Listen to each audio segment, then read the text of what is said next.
Olá, bom dia. Eu sou Guilherme Frenkel, do Grupo Rita de Cássia.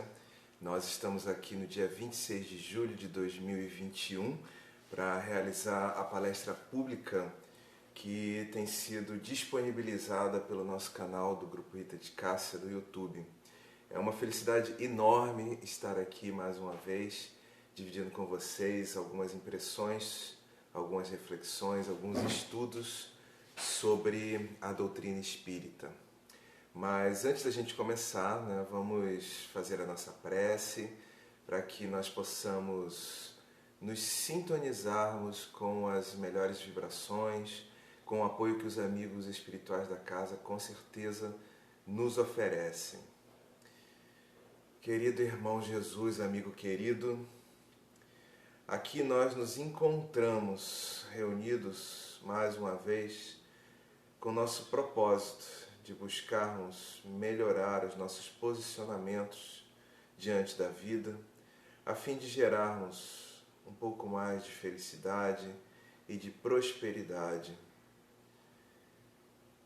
de superarmos nossos desafios, nossas dores e seguirmos em frente, rumo a essa felicidade plena tão almejada por todos nós. Que possamos contar sempre com Teus ensinamentos, com Teu apoio.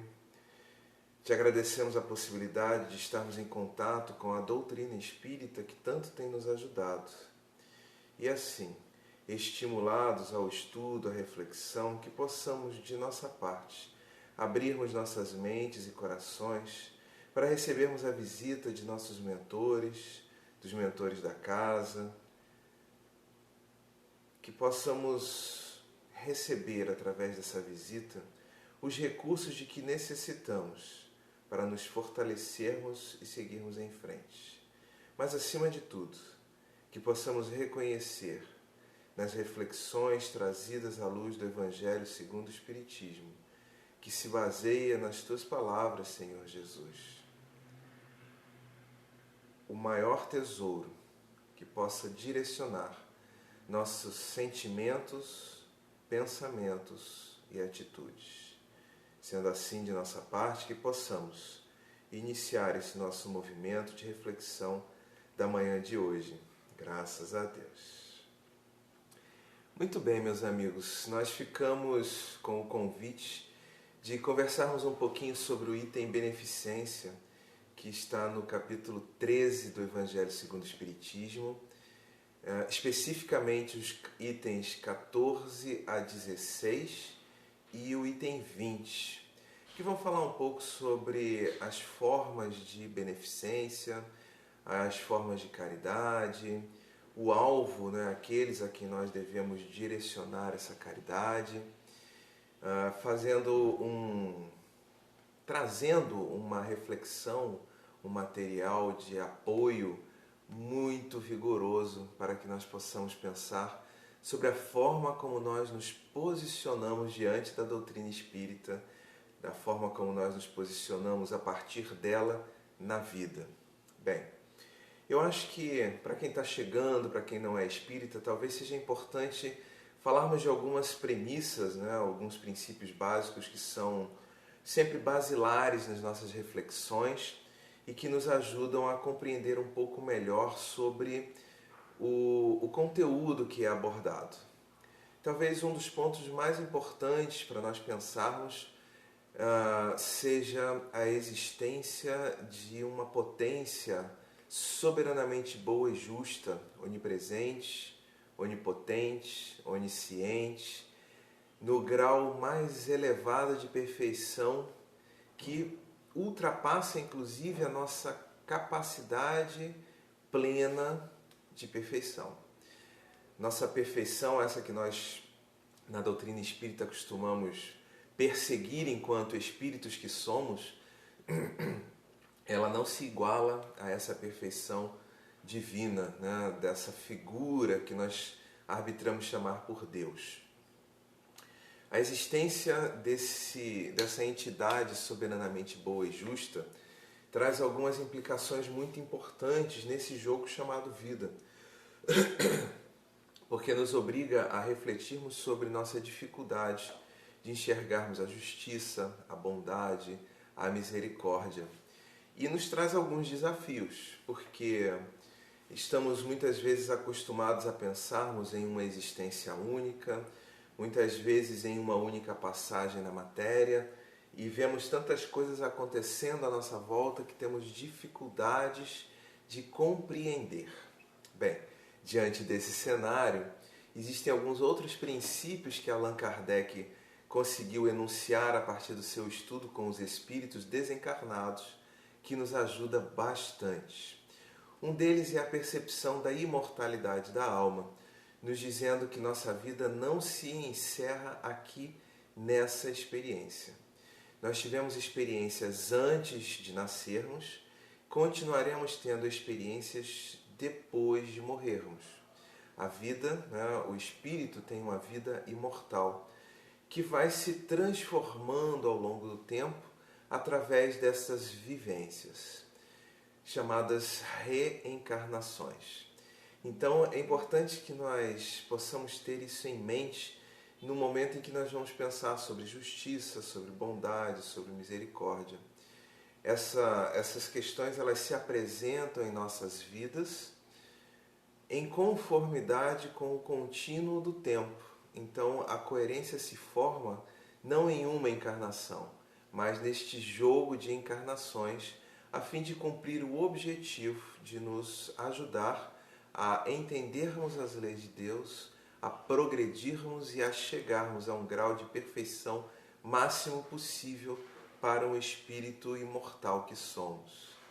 Estamos então numa espécie de escola, Essa pluralidade das existências, que é o outro princípio muito importante para a gente, estabelece essas escolas materiais através das quais nós vamos aprimorando os nossos entendimentos sobre o funcionamento do universo, sobre a nossa própria essência espiritual, sobre as leis que regem o universo, e vamos aos poucos melhorando então a nossa forma de procedermos na vida conforme espíritos imortais que somos. Contamos então com este gigantesco ato de misericórdia divina que é a pluralidade das existências, a chance de nós continuarmos tentando acertar, mesmo quando realizamos erros graves, quando nos comprometemos muito em nossas ações em determinados momentos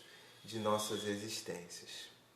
Bem, um outro princípio importante que amplia ainda mais essa ação da misericórdia, que amplia o campo onde esse jogo chamado vida se dá, é a pluralidade dos mundos habitados.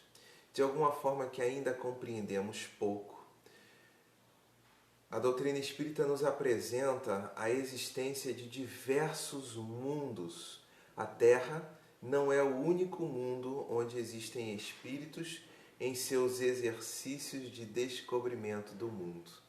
Estabelecem-se em diversos pontos do universo essas escolas onde sociedades espirituais se constroem, se fortalecem, onde espíritos se apoiam mutuamente neste exercício solidário de crescimento. O universo é, portanto, um grande mundo de escolas, de lares espirituais, onde temos a oportunidade de realizarmos as nossas jornadas de crescimento espiritual. E, bom, talvez um dos grandes desafios para todos nós seja exatamente nos pensarmos dentro desses contextos todos, mas, afinal de contas, como é que Kardec consegue saber tantas informações sobre o mundo espiritual? Como é que se consegue ter tantas notícias, O outro conceito muito importante, através do qual nós conseguimos perceber essa realidade, mas ir muito além dessas questões, é a possibilidade da comunicabilidade entre os planos.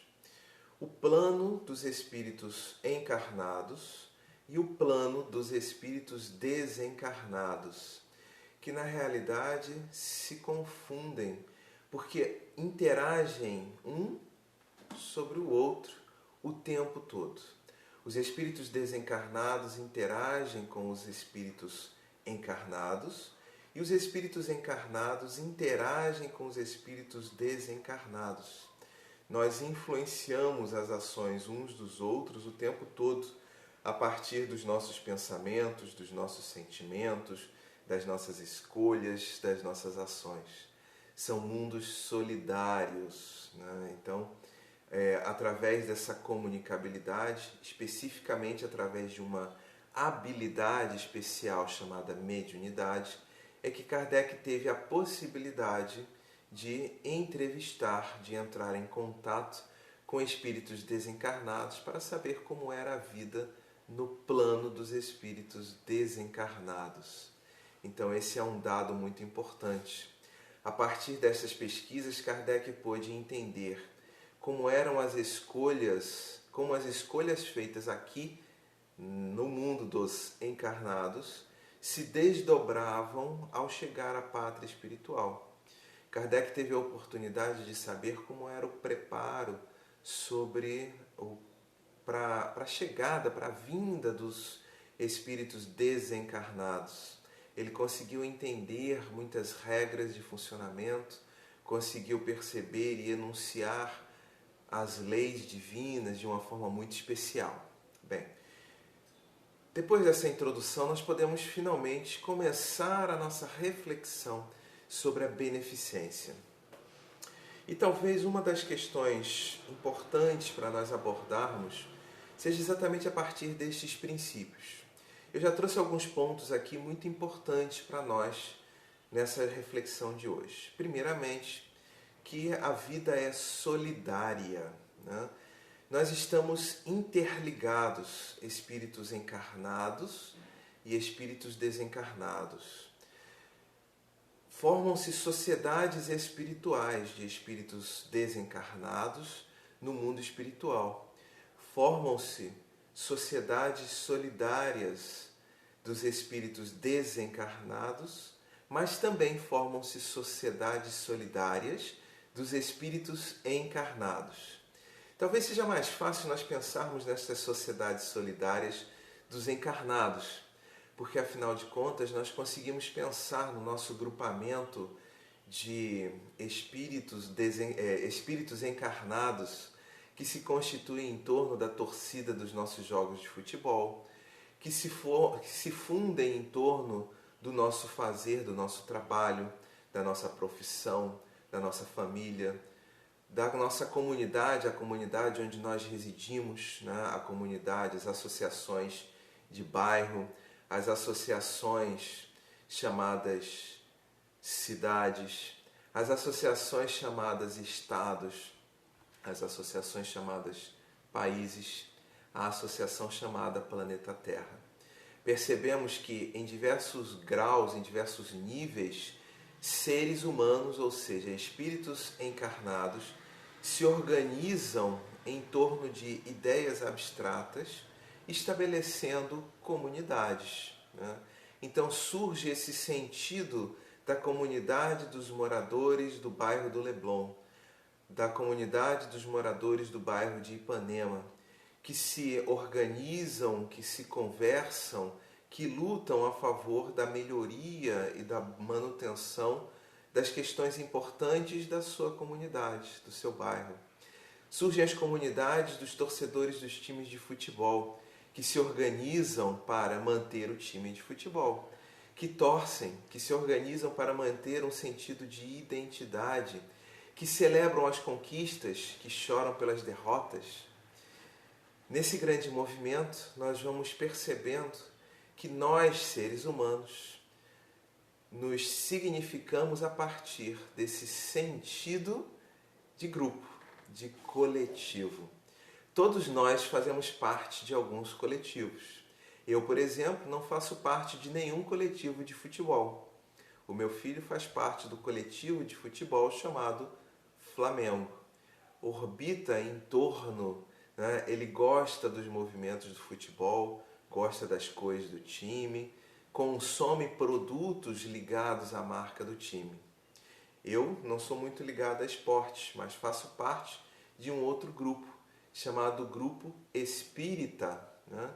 Eu consumo conteúdos espíritas, livros espíritas, palestras espíritas, vou a seminários, participo de encontros e assim vou encontrando os meus pares com quem tenho a possibilidade de construir ideias, construir conceitos, ampliar entendimentos, amadurecer enquanto sujeito na sociedade, a partir da filosofia espírita que pressupõe aqueles 5 princípios, entre outros, que eu estava enunciando no início da nossa fala. Bem, como seres humanos, como criaturas gregárias que somos, não podemos nos significar sem nos pensarmos em sociedade. Esse é um dado. Os budistas costumam dizer que nós intercemos, ou seja, nós dependemos das interseções, das interações uns com os outros para sermos. Eu sou quem sou, porque você é quem é, nos dizem os hindus. Em uma fala belíssima que nos leva a refletir muito sobre a questão da identidade coletiva e da identidade individual. Eu me formei em quem eu sou, Guilherme Frankel, a partir das interferências que recebi dos meus pais, das interferências que recebi dos meus ancestrais, dos meus avós maternos, dos meus avós paternos, das interferências que recebi dos meus professores na escola, dos pensadores que costumo ler, dos amigos que fiz ao longo desta jornada de 45 anos de vida. Fui me construindo e me transformando o tempo todo. O Guilherme Frankel de hoje é um Guilherme Frankel diferente do Guilherme Frankel de 2 anos atrás, antes da pandemia. E ele se formou quem é hoje a partir das mudanças que a sociedade precisou passar. Estamos em uma convivência solidária, onde temos o desafio de nos construirmos solitariamente, porque eu sou responsável pela felicidade e pela infelicidade em minha própria vida, a partir de minhas escolhas, ferindo ou assumindo as leis divinas como guias mestras para a minha vida. Mas essa jornada solitária de construção de felicidade se faz em um jogo solidário de forças sociais. Essa vida, ela espelha um pouco a vida de relações dos espíritos desencarnados, que se organizam de forma análoga. Eles constituem as suas cidades, os seus bairros, os seus aglomerados a partir das suas sintonias, a partir dos seus interesses, a partir dos trabalhos comuns, a partir das afinidades, constituindo até mesmo famílias espirituais, como os espíritos revelam a Allan Kardec. É importante que nós tenhamos essa ideia, porque já ouvimos falar, por exemplo, de Nosso Lar, um livro de Francisco Cândido Xavier, que virou filme. Esse livro ele foi ditado por um espírito chamado Emmanuel, que veio narrando, André Luiz, que veio narrando sobre as suas experiências desde o momento do seu desencarne até o momento em que ele é acolhido em uma cidade espiritual chamada Nosso Lar. E esse livro é o primeiro que abre uma série de relatos sobre como é a vida no mundo espiritual, como André Luiz tem vivenciado essas experiências no mundo espiritual, trazendo para nós relatos muito concretos sobre instituições espirituais, sobre organizações, sobre grupamentos que realizam trabalhos, que realizam pesquisas, que se relacionam entre si e com os espíritos encarnados o tempo todo. A vida no mundo espiritual é solidária também. E através desses relatos que os Espíritos nos trazem, nós conseguimos perceber que há uma solidariedade que se faz através da comunicabilidade entre os planos, entre encarnados e desencarnados. É importante pensarmos que dentro desse movimento solidário, né, tudo se relaciona com tudo. Há uma interdependência entre todas as coisas. Como dizia agora há pouco, sou quem sou, porque você é quem é. É necessário que para vivermos então, para vivermos bem, é necessário que nós criemos um espaço de respeito à possibilidade de manifestação do outro, às possibilidades de manifestação no mundo. Há um conceito africano que eu gosto muito, reencontrei recentemente, falei dele em outra palestra aqui, inclusive, que é o do Solobona. Tribos sul-africanas cumprimentam-se exatamente nesse sentido, dizendo: eu vejo você, eu reconheço você. E o outro responde que ele também nos vê. É algo semelhante àquele cumprimento hindu, né, o Namastê, onde o hindu saúda a divindade, reconhece e saúda a divindade que reside no outro.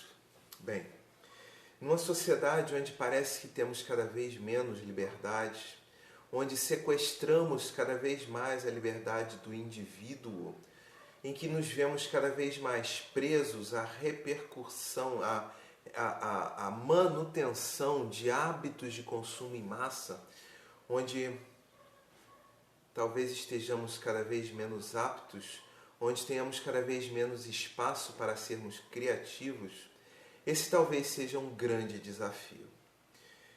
Mas eu trago essa ideia para que nós possamos pensar sobre a solidariedade, que é necessário que exista, porque no momento em que eu percebo que eu influencio no outro e que eu dependo da influência do outro sobre a minha vida para ser quem sou, é necessário que eu pense o outro no melhor, no seu melhor, na sua maior possibilidade de manifestação na vida.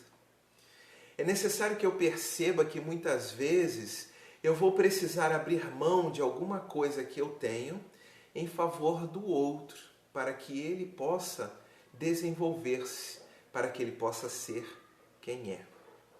E aí fica fundamentado, a partir dessas ideias modernas da convivência, da relação, a ideia base que Kardec nos traz e que a doutrina espírita reforça através destas falas sobre a beneficência. A ideia da caridade. A caridade não apenas como uma obrigação moral para com aquele que não tem muito e que está sofrendo, mas a caridade num sentido mais amplo. Aquela caridade que investe na prosperidade coletiva, gerando bens e serviços a custo zero ou a um determinado custo, que possa ajudar no desenvolvimento da nossa sociedade, na geração de prosperidade. Reparem que eu aqui fiz questão de colocar a custo zero ou não, porque há diversas formas de nós nos manifestarmos no mundo e a nossa estrutura, a estrutura social que nós escolhemos, pressupõe a existência de relações de troca baseadas na moeda. Mas ela também pressupõe ações desinteressadas, ações onde nós damos porque achamos importante dar, porque reconhecemos que há pessoas que não conseguem os recursos financeiros suficientes para arcarem com tudo o que precisariam. Nós reconhecemos que as nossas estruturas sociais ainda não são devidamente equilibradas, socialmente justas, para que todos possam... Uau, ok pessoal, desculpa a pequena falha técnica, eu tive um problema de armazenamento aqui no celular que eu tive que resolver, e aí a gente vai fazer, né, teve esse corte e eu vou tentar fazer essa junção da melhor forma possível. A gente estava falando sobre a questão, então, né, do acesso aos recursos da sociedade, né?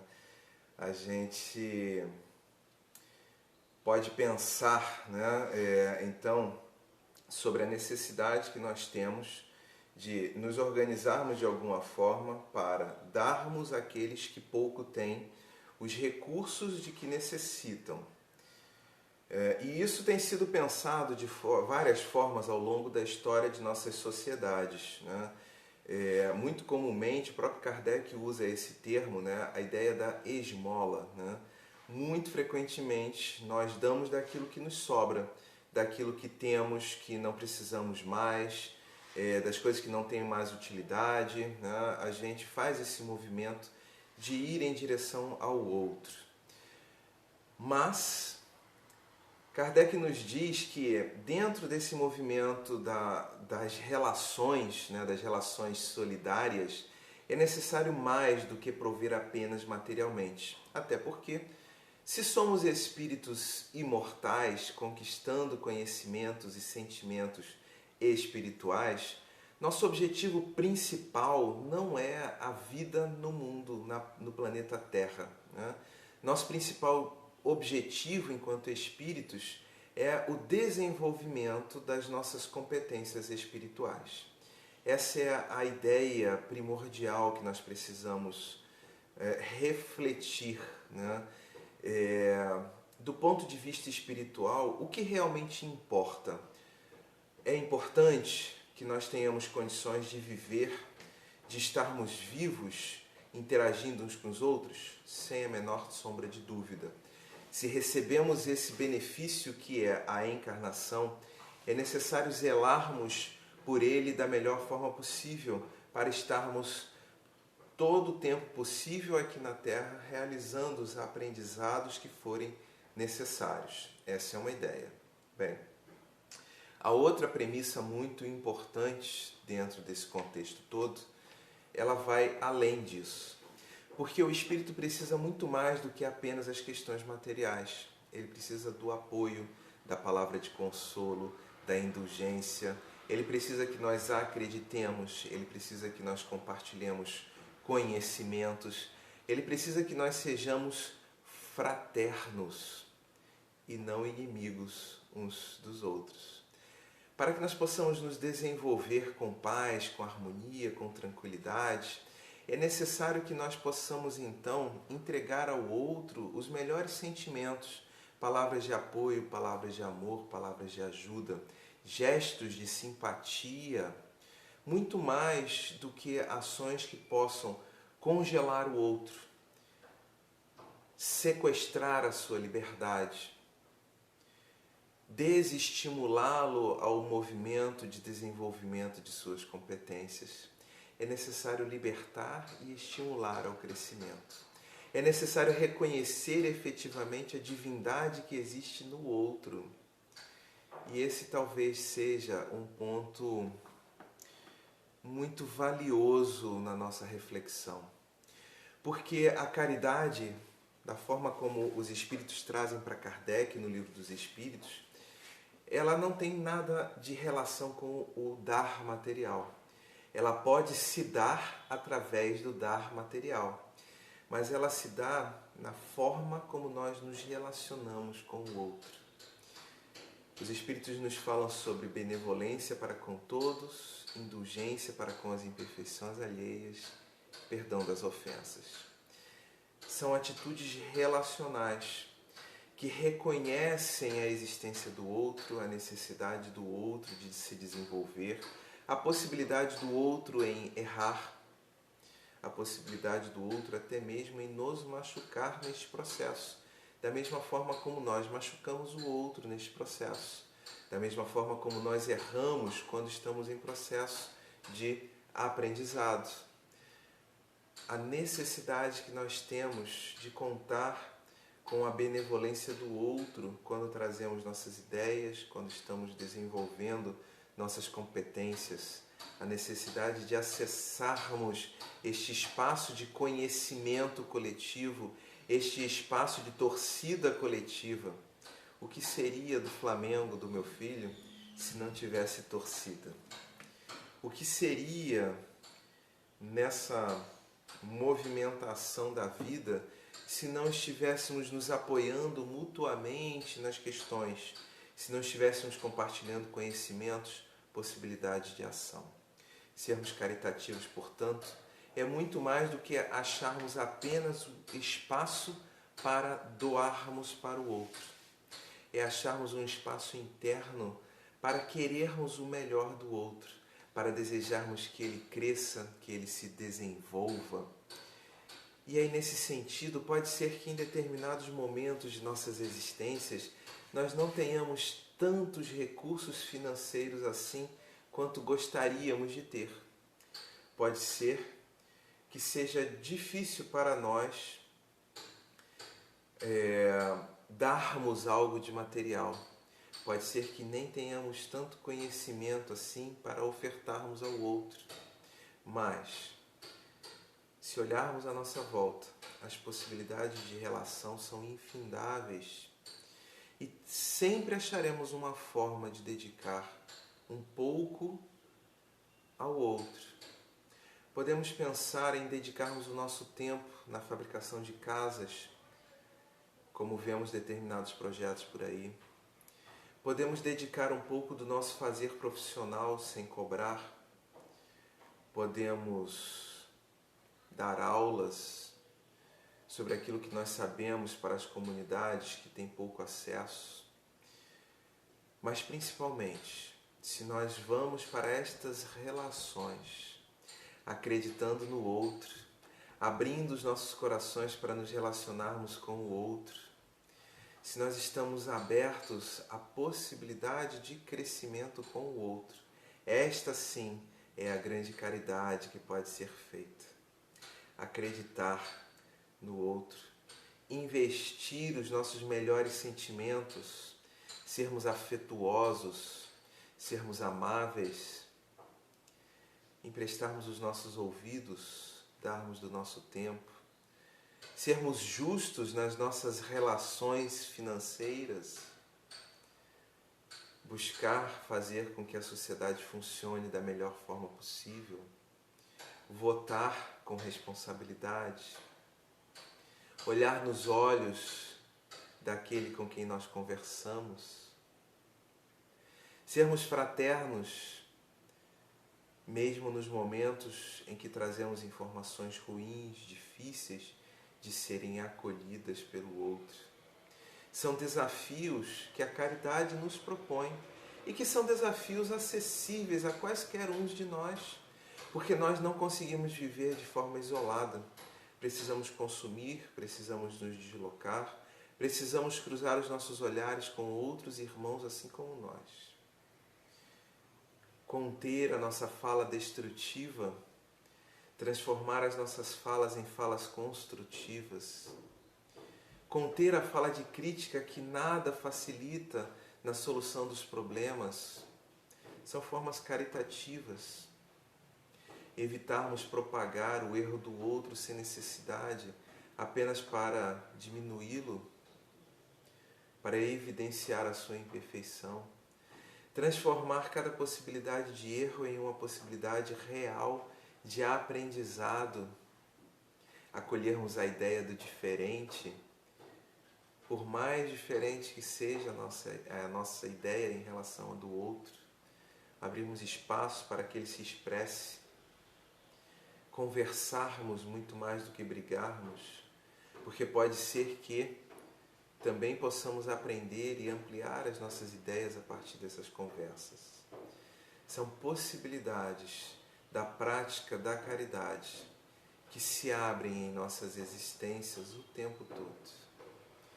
Que nós possamos, queridos amigos, nesse movimento intenso de relações em sociedade, com espíritos encarnados e desencarnados, trabalharmos a partir da caridade, que seja a benevolência para com todos, a indulgência, para com as imperfeições alheias, o perdão das ofensas, irmos costurando estas relações da melhor forma possível, franqueando possibilidades para que todos nós possamos crescer juntos, de forma harmoniosa, estabelecendo minimamente as bases para uma sociedade mais justa, socialmente mais justa, onde todos possamos ter acesso aos recursos de que necessitamos para sermos cidadãos, para crescermos como cidadãos, mas principalmente para crescermos como espíritos imortais que somos, ora encarnados que estamos. Lembremos sempre desses princípios básicos para que possamos ser os braços de Deus, da lei divina, no que diz respeito à misericórdia, à justiça e à bondade. Paz e bem a todos. Que nós possamos fazer nesse momento, então, a nossa prece de encerramento dessa reflexão. Senhor Jesus, querido amigo, envolve os nossos melhores sentimentos, envolve a todos os nossos sentimentos, a fim de que possamos investir cada vez mais nos melhores, nos que promovam o bem-estar social, o bem-estar espiritual, para que assim possamos crescer nesta corrente constante. Assim, Senhor Jesus, te agradecemos a chance de estarmos aqui reunidos mais uma vez e que nossa semana possa ser uma boa semana, de muitos aprendizados, de crescimentos, de atos caritativos que possam levar ao outro o benefício material, mas junto com a palavra amiga, com o bom sentimento, que ajude o outro a erguer-se. Se conosco, Senhor. Graças a Deus. É isso aí. Paz e bem a todos.